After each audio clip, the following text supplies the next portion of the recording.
Hello friends, आज हम बात करेंगे क्रिया योगा।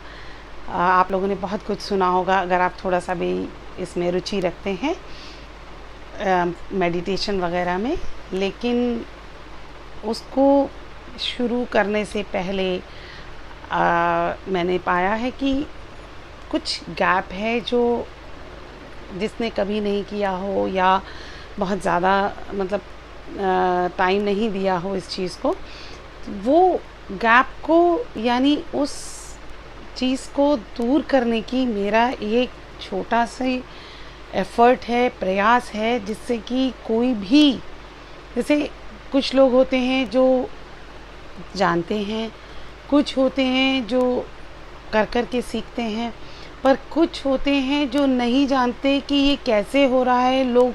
कुछ लोग के जो व्यक्तित्व यानी पर्सनालिटी कैसे इतनी मैग्नेटिक है, यानी चुंबक जैसे लोग खींचे चले जाते हैं जब वो लोग बोलते हैं, और कुछ लोगों के प्रति हम अपने आप ही वो हो जाते हैं, आकर्षित हो जाते हैं। तो उसी चीज़ के लिए मैं आज आपको कुछ देना चाहूँगी, जानकारी दूँगी। और उसको क्रिया योगा को शुरू करने के लिए हमें सबसे पहले क्या चाहिए? सबसे पहले हमें बेसिक यानी आधार के रूप में हमें तैयारी करनी है कुछ, जिससे हम जब वो समझें तो उसको कर सकें। तो जो बेसिक तैयारी है, आप किसी भी तरीके से बैठ जाएं, लेट जाएं, चेयर पर बैठ जाएं, जैसे भी है, लेकिन ये ध्यान रहे कि वो जो पोजीशन है आपकी बॉडी की, वो ऐसी हो जिस पर आप कम से कम 5 मिनट तक बिना कोई हलचल किए, मूवमेंट किए टिक सकते हों। हाँ, शुरुआत में 2-4 बार एडजस्टमेंट करनी पड़ेगी, 10 बार करनी पड़ेगी, लेकिन जो भी एडजस्टमेंट आप 5 मिनट लेकर कर लें, उसके बाद अगले 5 मिनट तक उसी पोजीशन में रहना है, ये सोच कर करिएगा। तो मैंने तो इस चीज़ को बहुत अच्छा पाया है कि जैसे आप अगर कुर्सी पर बैठे हैं तो कुर्सी पर बैठें तो आपके दोनों पैर शूज़ के साथ भी ज़मीन पर लगे हों, ठीक है? ऐसी कुर्सी हो, ऐसा नहीं हो ऊंची, ना तो वो इतनी ऊंची हो ना वो इतनी नीची हो कि आप सिंक कर जाएं। नॉर्मल एक चेयर हो जिसमें आपकी जो घुटने हैं 90 डिग्रीज़ पर और पैर ज़मीन पर, फीट बिल्कुल ऐसे लगे रहें। उसके बाद आपके दोनों हाथ अपनी थाइस पर रख लें, ठीक है? और पीठ को बिल्कुल, जो कुर्सी की जो पीठ है उस पर आराम से बैठ जाएं, जैसे मैं ऐसे करके, ठीक है? अब आप जब ऐसे बैठ गए हैं, आपके दोनों हाथ आपके थाइस के ऊपर यानी जांघों के ऊपर रखे हुए हैं। उसके बाद आप अपनी आँखों को कोमलता से बंद कर लें, नॉर्मल तरीके से। अब जब आपने बंद कर लिया है, तो अब आपको अपनी बॉडी को स्टेबल रखना है और नॉर्मल तरीके से यानी स्वाभाविक रूप से आप सांस लेना है।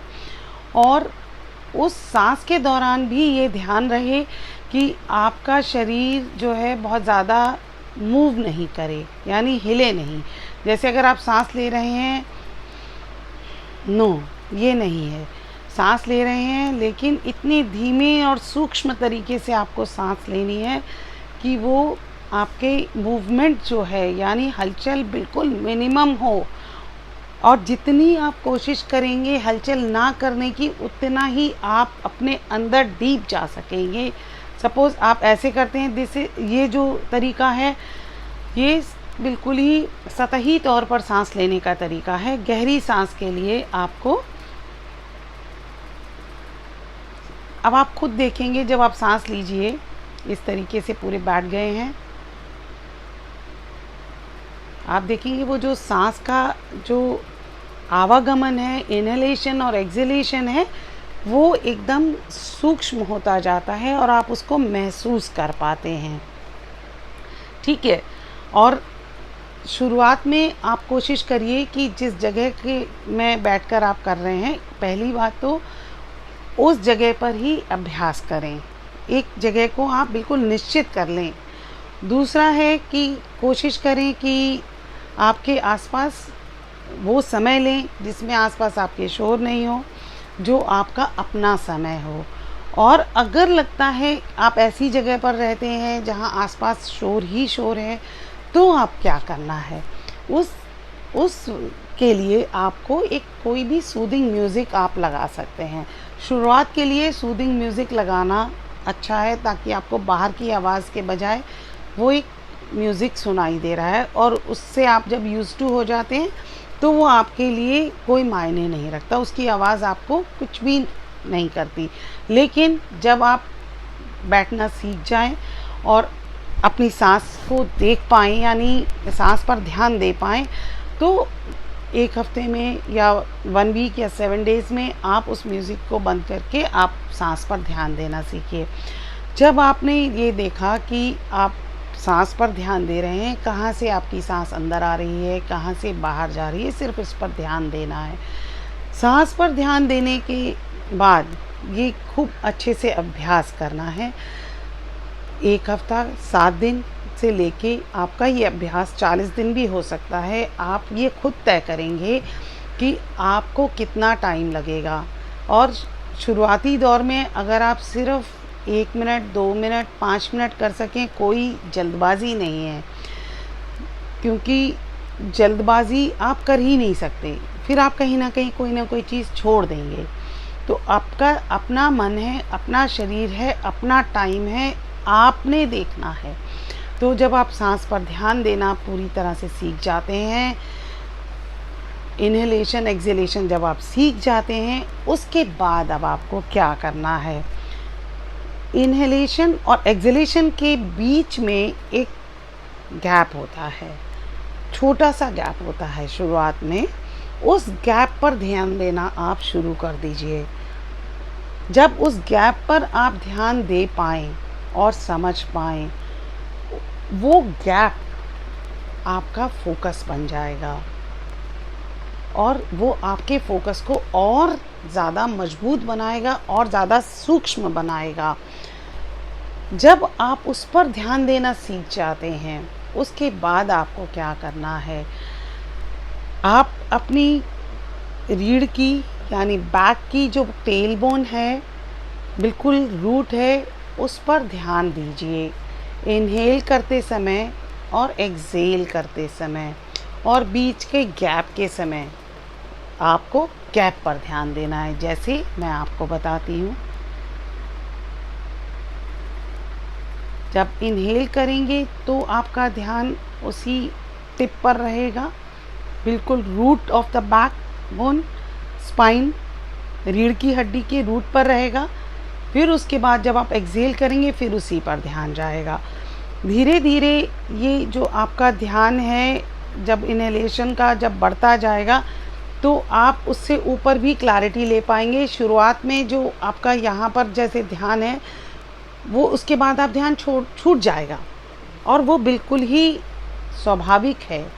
उसमें कुछ ऐसा नहीं है कि आपसे नहीं हो रहा, किसी से भी नहीं होता पहले दिन से, बाद में होता है जब आप अभ्यास करते जाते हैं।